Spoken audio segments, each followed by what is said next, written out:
पूज्य गुरुदेव ने इन वाक्यों में महात्मा के व्यक्तित्व की समीक्षा की है, उसको खोला है कि वेश से महात्मा नहीं होता, जिसकी प्रवृत्तियाँ उस तरह की हो जाती हैं वही महात्मा है। तो पहली बात बताते हैं, दिग्भ्रांत जन समाज के अनाचरणों के प्रति आक्रोश उत्पन्न किए बिना जो धैर्य और शांत पूर्वक विग्रह की रोकथाम पर ध्यान देता है, उस उदारमना व्यक्ति को महात्मा कहना चाहिए। दुनिया दिग्भ्रांत है, तो जो दिग्भ्रांत होते हैं उनके देख करके आचरण के प्रति लोगों के मन में आक्रोश आता है। आक्रोश के नाते उसको नियंत्रित करने की, रोकने की कोशिश करते हैं। लेकिन ऐसा व्यक्ति जो महात्मा कहा जा सकता है, वो आक्रोश उत्पन्न नहीं करता है। उनके प्रति उसके मन में करुणा आती है कि ये बेचारे भटके हुए हैं, और धैर्यपूर्वक, शांतिपूर्वक वो विग्रह की रोकथाम, जो उसमें विसंगतियाँ, उनकी रोकथाम पर ध्यान देता है।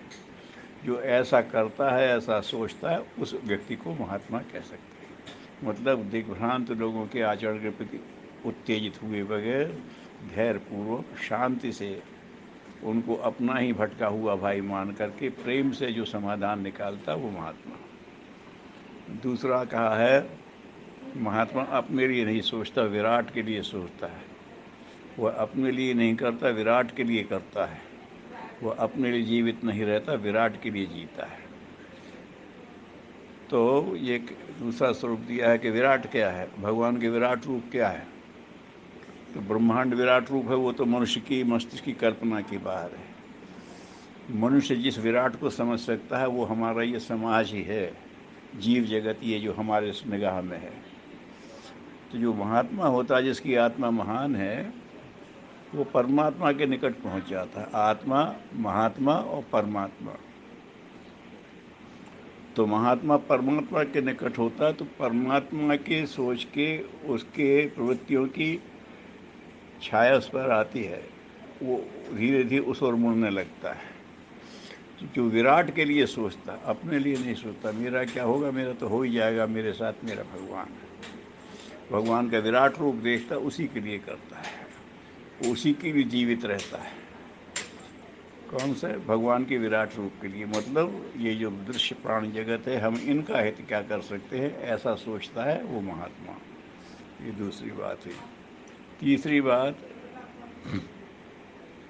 अपनी तरह, अपनी ही तरह दूसरों की मलिनता, तरह विविध मलिनताओं, उसकी जो तरह तरह की मलिनताएं होती हैं, उनके रहते हुए हे घृणास्पद पतित और त्याज्य नहीं ठहराता, वरन अपनी सहज ममता से प्रेरित होकर उसे निर्मल बनाने के लिए श्रम करता, वह महात्मा है। दूसरों में मलिनताएं हैं, तो मलिनताएं तो हम में भी हैं। तो हम में मलिनता है, हम अपने से घृणा नहीं करते, तो जिसमें दूसरे में मलिनता, उससे घृणा क्यों करेंगे? तो जैसे हमारे अंदर भी मलिनता है, हम अपने को घृणास्पद या त्याज्य नहीं मानते, वैसे वो सबको, सब में मलिनता है, लेकिन सब में अपना उसका ममत्व ही तो फैला है। जैसे मेरे अपने प्रति महत्व है, ममत्व है, वैसे सबके प्रति भी है, सब वो भी मेरे हैं। तो उन्हें पतित और त्याज्य न ठहरा करके सहज ममता से प्रेरित हो करके, ये इसके लिए उसके लिए सहज, सबके लिए ममता होती है, और अपनी कोशिश भर उन्हें निर्मल बनाने की कोशिश करता है। मलिनता तो है, और उसकी अपने को भी, अपनी भी मलिनता दूर करने की कोशिश करता है, और उसी तरह अपने आसपास वालों की भी मलिनता दूर करता है। बस ये महात्मा का लक्षण है। चौथा का है, परायों में जब अपनापन परिभाषित होने लगे, तो समझना चाहिए कि दिव्य नेत्र खुल गए। जिसकी अहंता ग्रीष्म की हिम बनकर पिघल जाए,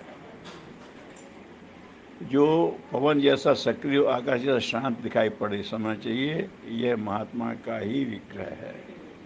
उसका स्वरूप क्या है? परायों में जब अपनापन अनुभव होने, प्रतिभाषा मत अनुभव होने लगे।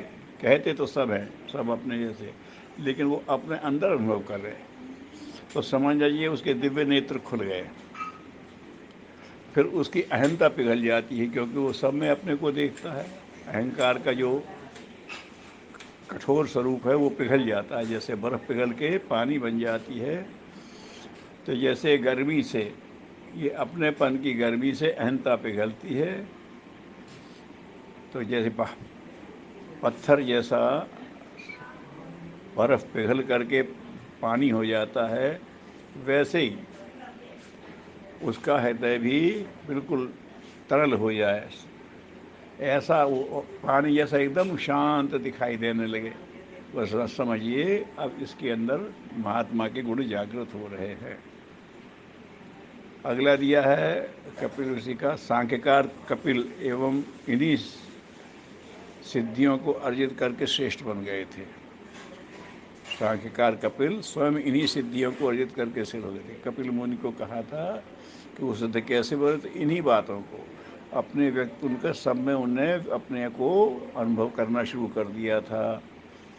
तो इसीलिए गीताकार ने कहा है सिद्धानाम कपिलो मुनि। उनने चूंकि अपना किया था, तो गीता में भगवान कृष्ण ने कहा है कि सिद्धों में मैं कपिल मुनि हूँ। औरों की सिद्धियाँ ये चमत्कार, वो चमत्कारी सिद्धियों को वो महत्व नहीं देते। असली सिद्धि ये है कि जो सब में अपने को, अपने में सबको देखने लगे। यो माम पश्यति सर्वत्र सर्वम तम मयि पश्यति, ऐसा वो देखने लगे।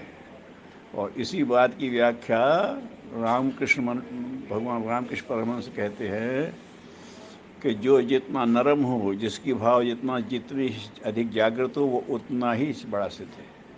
जिसकी भाव श्रद्धा जितनी जागृत हो, वो उतना ही बड़ा सिद्ध है। सिद्धि क्या है, ये त्यौहार के तमक से दिखाना नहीं है। जिसकी भाव श्रद्धा जितनी पिघल गई है, जितनी अधिक जागृत हो गई है, वही उतना ही बड़ा सिद्ध है। तो ये महात्माओं की लक्षण गुरुदेव ने समझाए है। वचन वेश से नहीं, अपनी प्रवृत्तियों से होती है, और महात्मा की प्रवृत्तियों पर पूज्य गुरुदेव ने प्रभाव डाला है।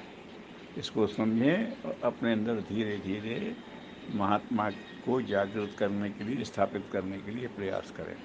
ओम शांति।